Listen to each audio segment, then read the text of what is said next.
सरू और वेद की सगाई में सरोजा ने खोला अपना घूंघट, उड़ गए सबके होश।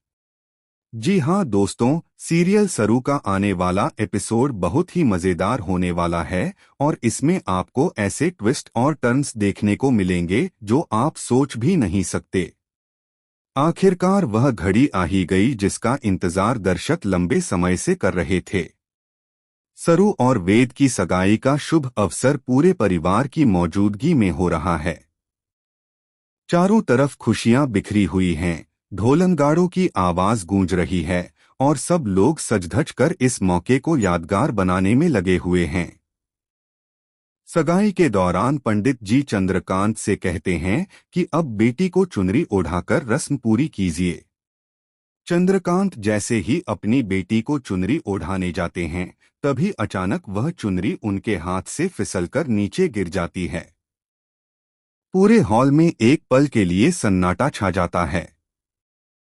सब लोग सोचते हैं कि यह महज एक इत्तेफाक है, लेकिन तभी सरोजा आगे बढ़ती है और चुनरी को उठाकर अपने हाथ में ले लेती है। जैसे ही चंद्रकांत का हाथ सरोजा से टकराता है, उनका दिल जोर जोर से धड़कने लगता है।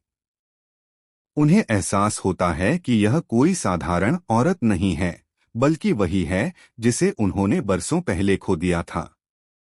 चंद्रकांत की आंखें नम हो जाती हैं, लेकिन सरोजा घूंघट में होने की वजह से अभी अपनी पहचान उजागर नहीं करती।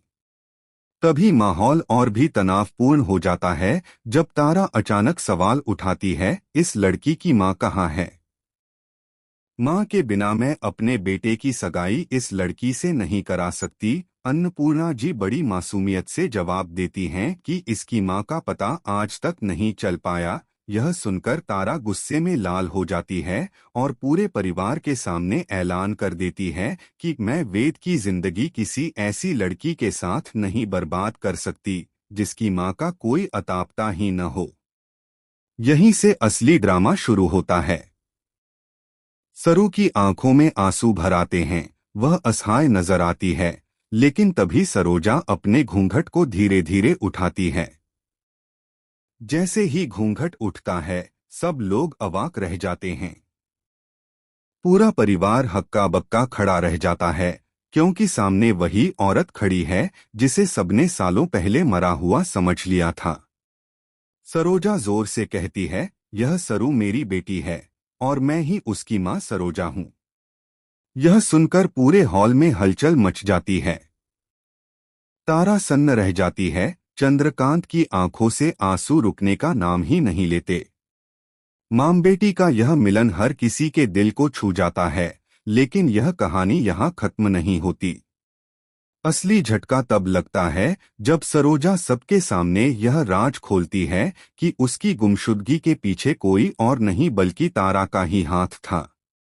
सरोजा बताती है कि कैसे सालों पहले उसे घर से निकालने की साजिश रची गई थी ताकि उसकी बेटी उससे दूर हो जाए और परिवार पर तारा का राज चलता रहे।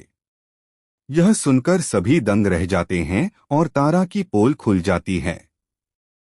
तारा अपनी सफाई देने की कोशिश करती है, लेकिन अब कोई उसकी बात सुनने को तैयार नहीं होता। वेद पहली बार अपनी मां से कहता है कि आपने मेरी जिंदगी को ही झूठ बना दिया।